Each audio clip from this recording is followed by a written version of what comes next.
Predavanje bo poskušalo v nekih osnovnih potezah kontekstualizirati raziskovalno področje prilagajanja, propadanja nasilja v praksi Neje Zorzut, ki se dotika širše problematike umetnosti imanentne ekologije, afirmacije materialnosti, snovnosti, v smislu, da je ta tretirana v svoji aktivnosti, hkrati pa poskusuje izvijanja iz antropocentrizma, ki je značilen tudi za predvsem recimo, da del mlajše produkcije pri nas in širše.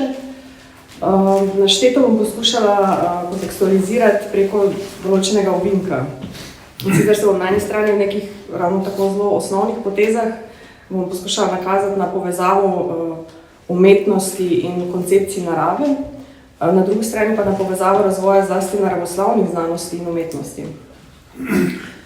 Ta ovinek nekako sledi ideji, da del novejše umetniške produkcije in specifično slikarsko prakso Neje Zorzut ni ustrezno misliti na podlagi vprašanj, ki se tičejo psihologije, v tem primeru predvsem vizualnega zaznavanja, niti ne gre za umetniške prakse, ki jih je ustrezno analizirati s klasičnimi likovno-teoretskimi postavkami, ki pretežno izhajajo iz analogije umetnosti in jezika. Ta analogija je recimo še seveda vedno relevantna za velik del sodobne umetnosti, ki se ukvarja bodisi z različnimi kodi ali pa je osredotočen na neke skupnostvorne, komunikacijske in podobne vidike in potenciale umetnosti. Poskuse umetniških artikulacij umetnosti imanentne ekologije, afirmacije materialnosti, snovnosti, predvsem pa različne pristope k izvijanju iz antropocentrizma v okviru dela najnovejših umetniških praks, je namreč, vsaj po mojem mnenju, bolj ustrezno misliti na podlagi problemskega polja, ki prepleta filozofijo narave in tehnologije. V zgodovini slikarstva, predvsem tekom 20. stoletja, je osvobajanje reprezentativnih tendenc pogosto pomenilo zapuščanje površine in zavzemanje prostora, tem ustrezno pa približevanje kiparstvu. Medtem ko so se podobne težnje na področju kiparstva pogosto manifestirale na način eliminacije figure, baze in mase, kot recimo v primeru konstruktivizma. Od srede 20. stoletja dalje imamo za razliko od tega večji meri opraviti z neko novo kategorijo, bolj neposrednim vstopom materialnosti oziroma osnovnosti v umetnost, ki bi bilo med drugim recimo mogoče pojasniti na podlagi relacije umetniških praks in razvojem znanosti. Obstaja namreč določena povezava med prelomi na področju naravoslovnih znanosti, recimo fizike, biologije, in premenami v načini gradnje prostora v umetnosti. Nek najbolj očitni primer te povezave je vsekakor evklidski prostor linearne perspektive, ki temelji na zamenjavi metafizičnega prostora za znanstvenega. Znanstveni prostor pa pri tem seveda temelji na geometrizaciji narave in redukciji narave na zakone narave. Vključno recimo z fiziologijo vida oziroma optiko, ker pojem perspektiva se primarno nanaša na sklop znanj, ki se ukvarjajo ravno s tem, kako človek vidi, ne toliko z nekimi zakoni tako imenovanega zemeljskega prostora. Torej, visoko-renesančna linearna perspektiva umetnosti predstavlja neko sintezo znanosti o tem, kako vidi človek, o tem, kako obstajajo stvari v prostoru, skratka geometrija, fizika in umetniškega upodabljanja.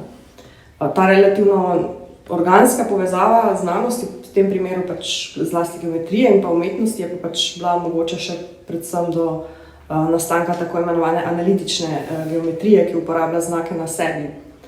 Klasična geometrija je še temeljila na nuji po potrditvi matematičnih zakonov preko prevoda v reprezentativno simbolizacijo, zato pa tudi na potrditvi s percepcijo. Za razliko od tega najtemeljne premene, denimo na področju fizikalne teorije, predvsem od srede 20. stoletja dalje, ne bi temeljile na podlagi poskusov zasnove neke radikalno nove teorije prostora, ki bi potem nekako vplivala na spremembo v organizaciji oziroma tretiranju slikovnega prostora v umetnosti, kar je še mogoče trditi za omenjeno renesančno obdobje, do neke mere pa tudi za vstop v modernizem konec 19. stoletja. V druge polovice 20. stoletja torej načeloma ni novih oziroma nekih zelo prelomnih teorij prostora, ampak gre zlasti za teorije, ki se osredotočajo na strukturo snovi. Če sledimo te neki zelo hitri povezavi med razvojem umetnosti in znanosti, je med drugim mogoče sopostaviti recimo razvoj impresionizma, fenomenologije, kvantne teorije ali teorije relativnosti, ki je porušila idejo konsistentnosti objektov, kot to recimo stori Timothy Morton, ki recimo izpostavi, da je Monet začel puščati specifične oblike in kot subjekt slik spostavil vodo, v kateri plava motiv, hkrati pa odkril neko čutno prostornost samega platna, ker pač naj bi v tem, približno v tem času, kot pač izpostavil, pač začeli videti in vodo in kvante in prostor časa. Fokus na strukturi snovi v okviru naravoslovja je nadalje mogoče beležiti v umetniških tekstualizacijah materialov in površin od srede 20. stoletja, ravno tako pa neki artikulaciji poetike materialov. Kljub tej pozornosti na snovnosti imamo recimo v neokonstruktivizmu in minimalizmu 60. let vseeno najpogosteje opraviti z redukcijo umetniškega dela na čisto likovno vizualizacijo ali pa redukcijo zvezanosti konstruktivnega momenta na antropometrična izhodišča, to je pač izhodišča, ki temeljijo na relaciji organizacije oziroma tretiranju prostora in pa psihologije. Ali pa recimo s vključevanjem racionalne barvne semantike v zasnovo umetniškega dela. Ključna tendenca omenjenih umetniških struj torej ni toliko afirmacija materialnosti, snovnosti, ampak bolj neko izogibanje ekspresivni funkciji forme na način približevanja bodisi abstraktni geometriji ali pa recimo gestalt, predvsem gestalt psihologiji. Torej, če tudi neokonstruktivizem in minimalizem v nekem smislu tekstualizirata likovne materiale in oblike, prvenstveno producirata objekte za senzibilnost, torej osredotočena na vzpostavljanje nekega okolja čutnih senzacij za gledalca, pri čemer je pač v ospredju recimo kako je percepcija odvisna od pozicije, predeterminiranosti in podobno. Vstop tematike strukture, materialnosti, snovnosti v umetnost kot eden od načinov izvijanja iz ekspresionistične teorije forme, skratka pogosto temelji na analizi strukture, materialnosti, snovnosti skozi fokus na optičnih, vizualnih lastnostih le-te. Kar je recimo mogoče detektirati samih temeljnih prevladujoče zahodne koncepcije narave, ki temelji na specifičnem razumevanju materialnosti, snovnosti. Zahodno koncepcijo narave naj bi namreč zaznamovala ontoepistemološka eliminacija materialnosti, snovnosti iz mišljenja narave, kot to recimo formulira Ian Hamilton Grant. Že od antične filozofije oziroma Aristotelove fizike kot znanosti teles je sicer mogoče opaziti neko temeljno dvojnost pojmovanja narave, vsaj v zahodnem kontekstu. Narava je na eni strani geometrizirana, zajeta v formalnih strukturnih potezah in izvedena na zakone narave, kar je pač potem tudi eden od pogojev novoveške znanstvene revolucije. Hkrati pa je, kadar nastopa kot zemlja, izvedena na nekaj, kar je podlaga človeške misli oziroma vednosti in je somatizirana, zajeta kot telo oziroma kot zbir teles. Narava je skratka zajeta kot nekaj brezmaterijskega, brezsnovnega, pri čemer je ključno orodje konstrukcije brezmaterijske narave sistemska eliminacija materialnosti od forme. Forma snovi je skratka po tej logiki sicer način, kako je materialno snovnost narave strukturirana ali kako se kaže, ampak je hkrati najpogosteje zgolj sredstvo potrjevanja zakonitosti materialnosti, snovnosti. Temu je recimo med drugim mogoče potrditi, če se naslonim na Foucaultovo pojasnitev pogojev možnosti novoveškega razvoja znanosti na konkretnem primeru naravne zgodovine, ki naj bi sledila na novo vzpostavljenemu razmiku med besedami in rečmi, ki se manifestira potem tudi v metodoloških inovacijah. Če tudi od druge polovice 17. stoletja v ospredje znanosti stopi empirično opazovanje, to več ne temelji na klasični podobnosti, ampak na analizi vidnih značilnosti. Takšna analiza naravnih reči ne zajema kot organizmov, torej tudi neki njihovi funkcije, kar je pač nasploh specifika modernosti, ampak postane predvsem imenovanje vidnega, ki v ospredje postavi vid, čut gotovosti in razsežnosti. Organske in neorganske reči se pri tem metodično zajemajo v univerzalni primerljivosti rešenja čutnih kvalitet, ki izpostavlja njihovo posebnost ali individualnost. Kadar predmet znanosti niso naravni zakoni dinamike oziroma logika sprememb, ampak telesa oziroma organizmi, v ospredje torej stopijo prečiščeni objekti na način linij, površin, oblik in reliefov, to je torej pač formalna struktura objektov. Šele na tak način že opisani objekti lahko postanejo predmet jezikovnega opisa, ki bo deloval kot sekundarna govorica, kar je seveda mogoče opazovati tudi nekaj podobnega v primeru diskurza o umetnosti. Ne glede na to, ali je predmet vednosti dinamika, ali so to organska ali pa neorganska telesa sama, recimo struktura poljubnega organizma, je skupna točka zvajanja obravnavanega na formo, na tak način pa tudi pogosto oddalitev od materialnosti snovnosti. V primeru analiz, ki se osredotočajo zlasti na genezo naravnega, je od konca 18. stoletja dalje vendarle najti tudi prispevke, ki se poskušajo izviti tako iz zajemanja narave kot mehanizma, torej tehnologizacije narave, kot fenomenologizacije ali somatizacije narave, torej zajemanje narave kot zbira objektov teles. V tem primeru gre za protoorganološke ali sledeč tezi Huja protokibernetične prispevke z področja filozofije narave, ki se denimo posredno ali neposredno opirajo na pojem Bildungstrip. Pojem, ki se izvorno pojavi v okviru biološke znanosti konec 18. stoletja, primarno označuje inherenten kauzalni princip, na podlagi katerega je mogoče razložiti možnost epigeneze, torej postopnega razvoja fetalne organizacije iz neorganiziranega homogenega substrata. Pojem recimo ta isti na specifičen način uporablja tudi Kant v tretji kritiki. Splošno rečeno gre v tem primeru za raziskovalno polje načinov geneze organske forme ali postopne rasti iz anorganskega v organsko ali predoblikovanega v samoorganizirano, heteronomije v avtonomijo, kjer je narava zajeta kot zbir objektov, hkrati pa kot subjekt, torej v lastni produktivnosti, prožnosti ali plastičnosti, pri čemer se pač poskuša na različne načine eliminirati točno ta distinkcija med naravo kot objektom in naravo kot subjektom.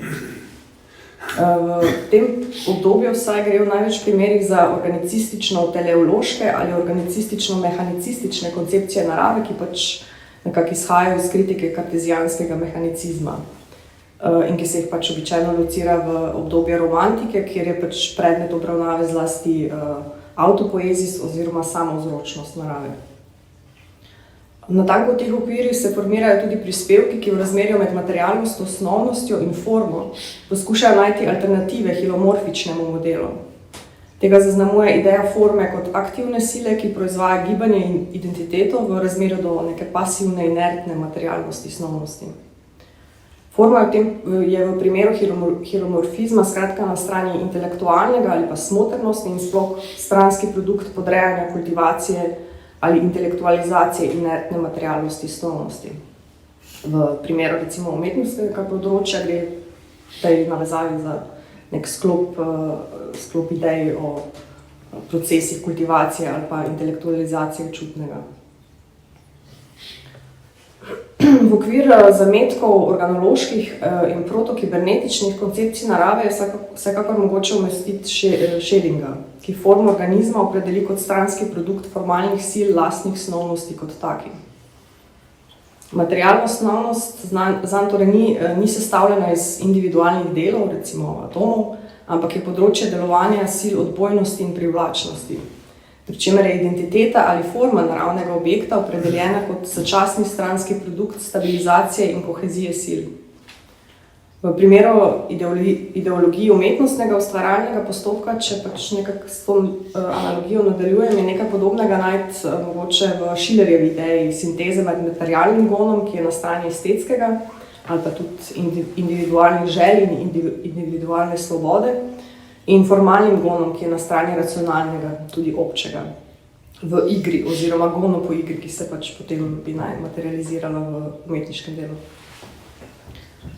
V tej navezavi je mogoče izpostaviti tudi Hegelovo opredelitev romantične forme, ki predstavlja enega od temeljev moderne koncepcije umetnosti, hkrati pa eno od pojasnevalnih izhodišč prevladujočega tretiranja materialnosti, osnovnosti v moderni umetnosti.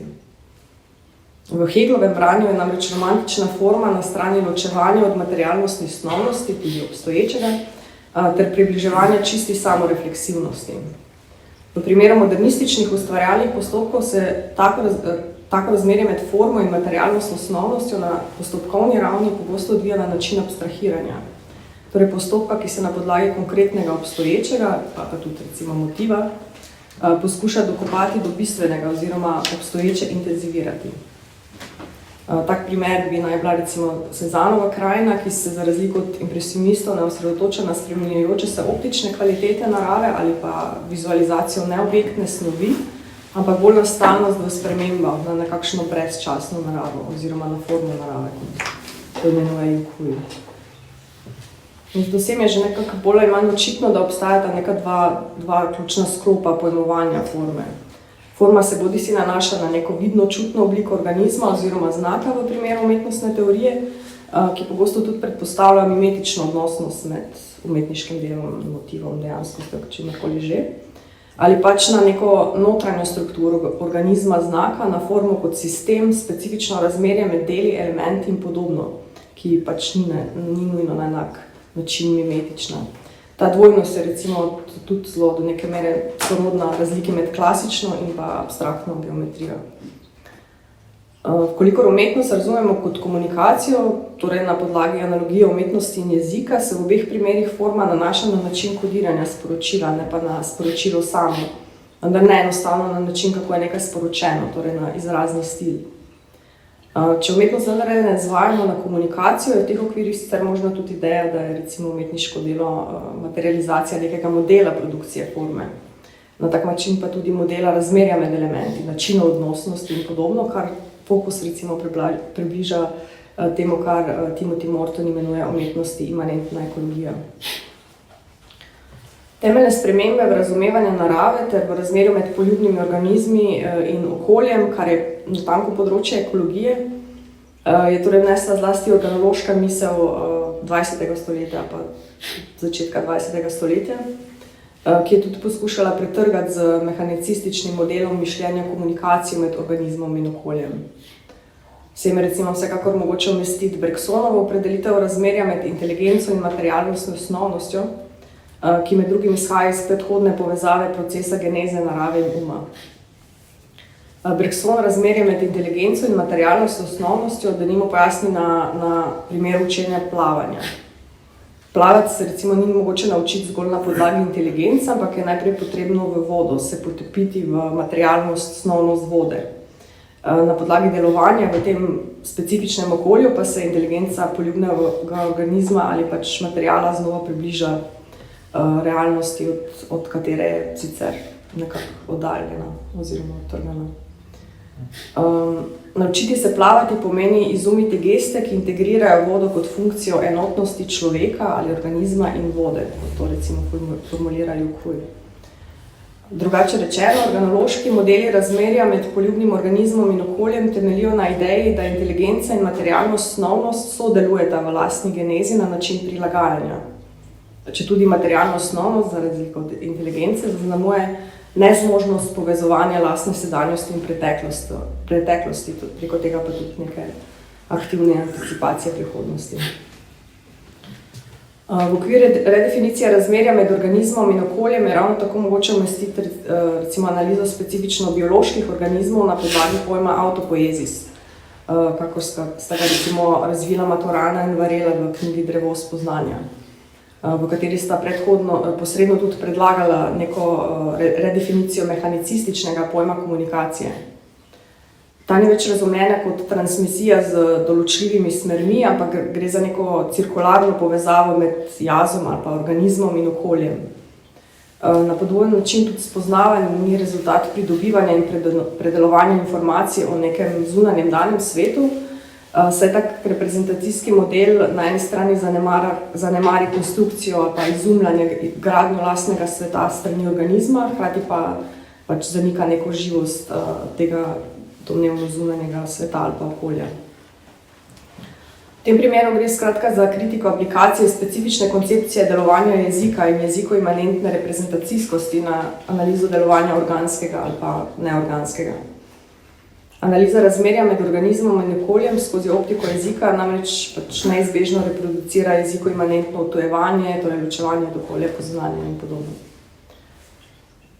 V navezavi na delo Neje Zorzot je iz koncepcije narave izhajajoča tema razmerja poljubnih organizmov in okolja, torej med drugim povezana s poskusi izvijanja iz analogije umetnosti in jezika kot osnove gradnje slikovnega prostora.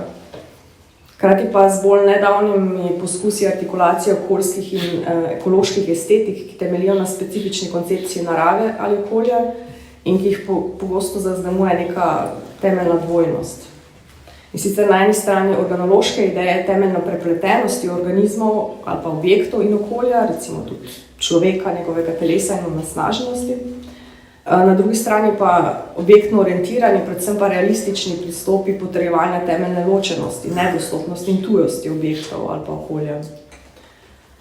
Skupna točka obojega so pač poskusi zasnove neke nove estetike, med drugim na način eliminacije, aplikacije jasne krajevne manifestacije na mišljenje objektov, hkrati pa poskusi izvijanja iz človeške temporalnosti, ki je pogosto prezentistična in pač temelji na časovnosti človeškega življenja ali pa medgeneracijskega soobstoja.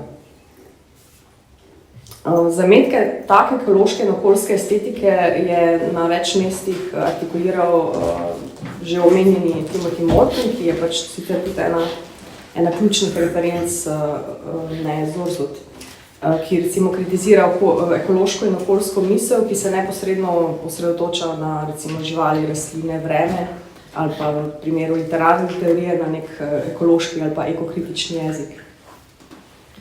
Morton v svojih delih trdi, da je potrebno aktualnim okoliščinam pertinentno okoljsko in ekološko estetiko oziroma politiko izoblikovati preko fokusa na oblikovanje novih idej prostora, space in lokacije mesta, place.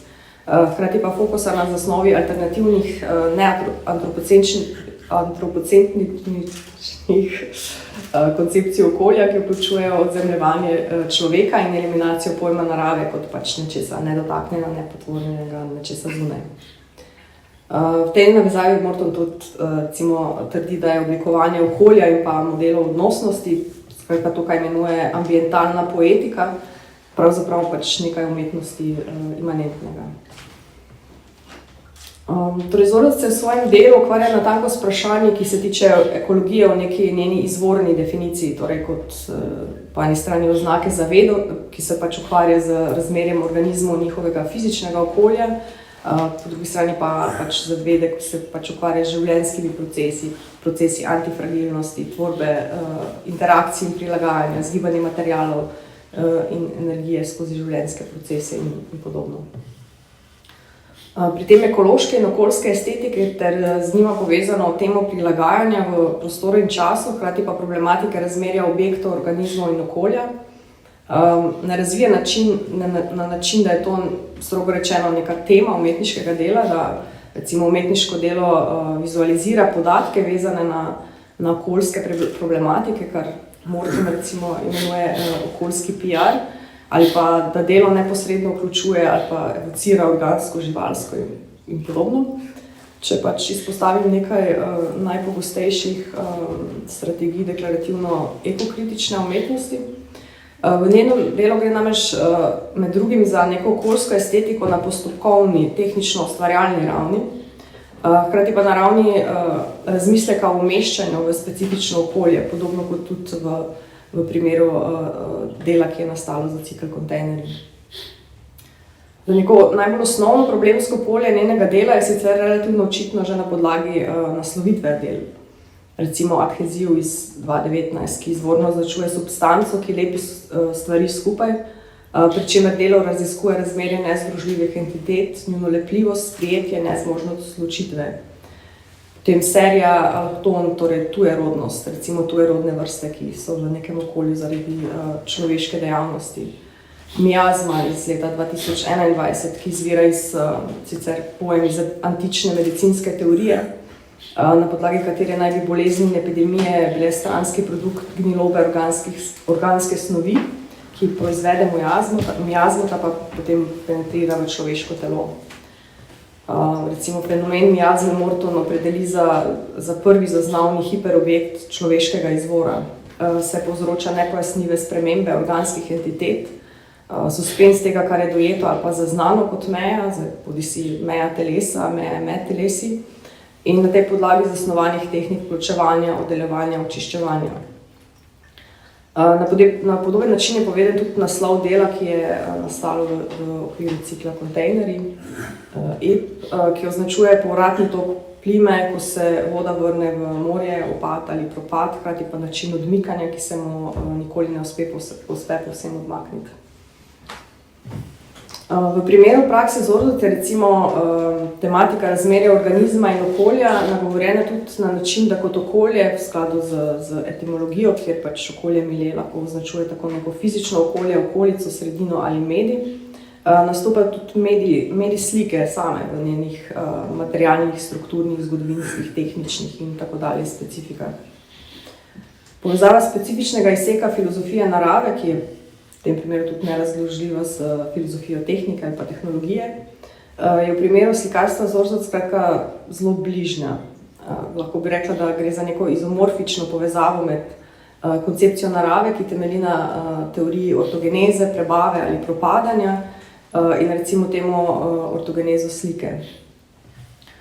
Slika kot medij oziroma okolje, podobno kot objekt skozi organološko perspektivo, nastopa kot neko začasno metastabilno stanje nasprotujočih si sil. Te sile in način njihovega delovanja pa se, vsaj do neke mere, nanašajo tudi na specifike strukture medija in materialov. Recimo slika je predoločeno enotna in nečlenjenja, graditi sliko zato pomeni tudi razbijati, členiti, drobiti to predoločeno enotnost, pri čemer eno ključnih načel te gradnje načeloma prostorski ključ figure in ozadja, ki se pa ne nanaša nujno na projekcijo človeškega telesa v način organizacije slikovnega polja. Preko poseganja v enotnost, recimo izvedbe določene poteze na slikovni površini, ki je vedno hkrati ustvarjanje figure ozadja, se proizvaja njeno nasprotje, ki je nato reflektirano v relacijah na zamejeni slikovni površini.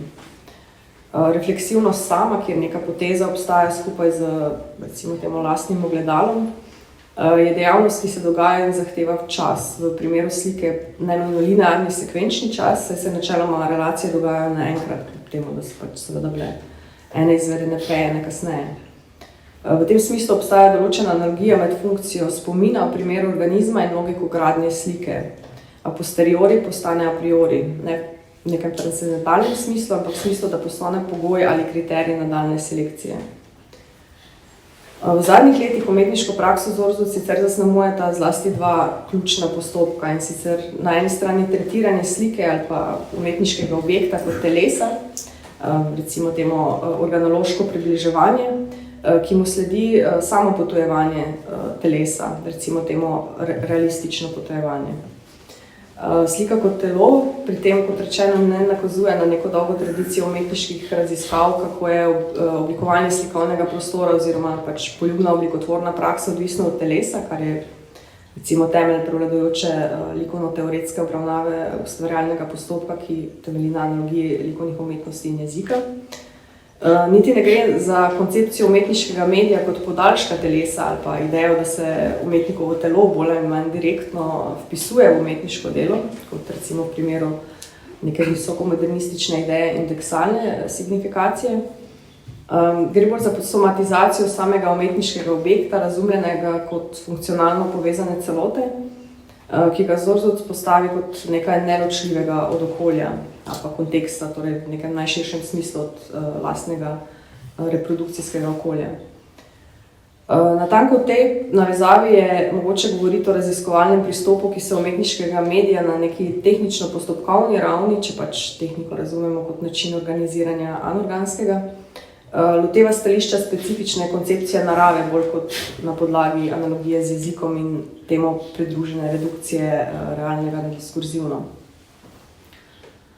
Poleg tega gre, in tukaj se Zorzot ravno tako giblje na raziskovalnem področju afirmacije materialnosti, snovnosti kot aktanta za oblikovanje, ki se poskuša izogniti antropometričnim izhodiščem oblikovanja slikovnega polja, recimo logiki mreže, ki je na strani optičnega učinka, in sicer preko potujevanja telesa. Telo namreč nastopa kot nekakšen umestnik ali objekt, preko katerega je posredovana izkušnja, hkrati pa kot materialno snovnost, ki ima neko lastno, neodvisno, predvsem pa spremenljivo logiko, recimo odvisno od okolja, razpoloženja, bolezenskih stanj, snovi, ki pronicajo v kožo, ki jih telo zaužije in predeluje in tako dalje. S čimer so se recimo tudi ukvarjali novomaterialistični prispevki. Drugače rečeno, relacija telesa in okolja sledi logiki hiperobjektnosti, kjer je tudi telo samo hiperobjektno na način, da je subjekt vanj podpljen. Morton najbolj jasno artikulira hiperobjekt na primeru izkušanja vremenskih pojavov, predvsem pa na podlagi primera globalnega segrevanja. Hiperobjekt je podoben izkustvo plavanja v bazenu, kjer je subjekt na eni strani potopljen v objektu, pri čemer mu natanko ta notranjost onemogoča distanciranje za objetje oziroma določitev meja objekta. Izkušnja hiperobjekta torej poleg neke necelosti, parcialnosti in zlepljenosti, ki je bila že zelo pomembna tema umetniških praks na prehodu iz 80. in 90. leta, suspendira primat vizualne izkušnje. Hiperobjekt je hkrati objekt specifičnega tipa, ki se radikalno izmika uveljavljenim človeškim izkustveno-kognitivnim zmožnostim, pri čemer Morton v njegovi definiciji uporabi neki dve ključni operaciji. Na eni strani v razmerje do objekta, ki načeloma zadeva naravno, uvede neko določeno tujost, na primer globalnega segrevanja oziroma sodobna oblika onesnaženja, ne misli kot fenomenu, ampak kot nekaj, kar je človeku radikalno drugo, kar presega njegove zmožnosti za mišljenje, nekaj, česar človek nikakor ne more zajeti celoti, ali pa do česar lahko dostopa zgolj preko nekih indicev, meritev in podobno. Hkrati pa po tej začetni potujitveni operaciji izpostavi radikalno nerazdružljivost hiperobjektov in človeka. Na primer opisuje, kako hiperobjekt onesnaženosti prodira skozi kožo, prehaja hrano, ki jo človek zaužije, posledično pa njegove celice se lepi na njegove organe, v telesih sproža nepredvidljive reakcije, je skratka radikalno viskozen. Moji intimni vtisi niso več osebni, če to pomeni, da so samo moji ali edino le subjektivni. So vtisi hiperobjektov, ki jih je popačila entiteta, kakor se to vselej zgodi, na kateri so pustili sledi, se pravi jaz, je recimo še ena od formulacij izkušnje hiperobjekta. Podoben primer, ki ga ponudi, je tudi recimo logika zaznavanja dežne kaplje, ki jo lahko zaznamo samo, ko se dotakne naše kože, torej kot nek antropomorfni prevod, ali pa podnebja, ki ga zaznamo kot skupek delov sestavljenih iz nekih čutnih izkušenj, iz nekih idej, misli in pa izračunov, torej neke statistične kauzalnosti. Lahko bi rekla, da delo na podoben način sledi estetiki hiperobjekta. Smo v objektu, hkrati pa so posamezni deli dela delne emanacije virusnega objekta telesa. Eden bolj očitnih vidikov dela je namreč neka jasna prisotnost objekta telesa, ki se na specifičen način ponavlja.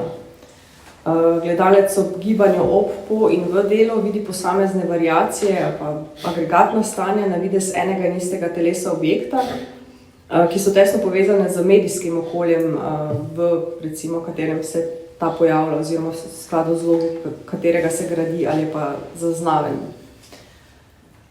Nekakšni prevlajujoči objekt telo se iz 3D karbonske različice seli v notranjost objekta, kjer zasega površine, ki so hkrati ambientalne in gledalcev zelo bližnje, zaradi česar jih recimo tudi ne more opazovati kot neko pozunanjeno entiteto z jasnimi mejami.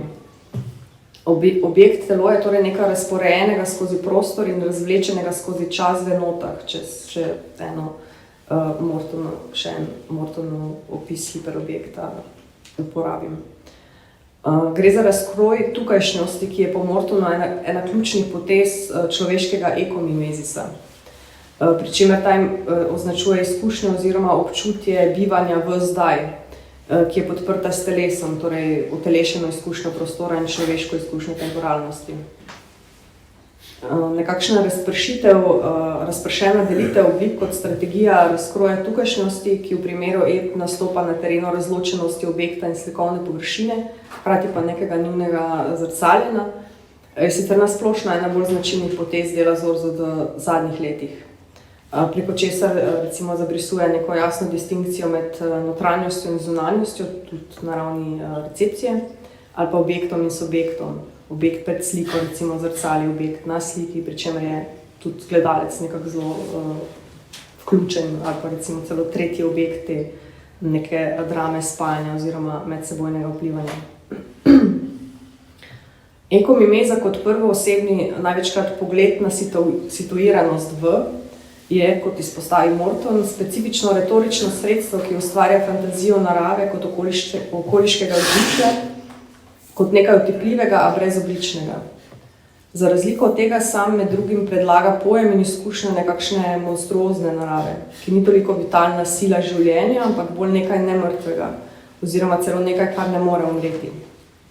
Natanko taki koncepciji narave, ki mislim, da je tudi značilna za delo Neye Zorzot, naj bi sledila tudi nova ekološka estetika.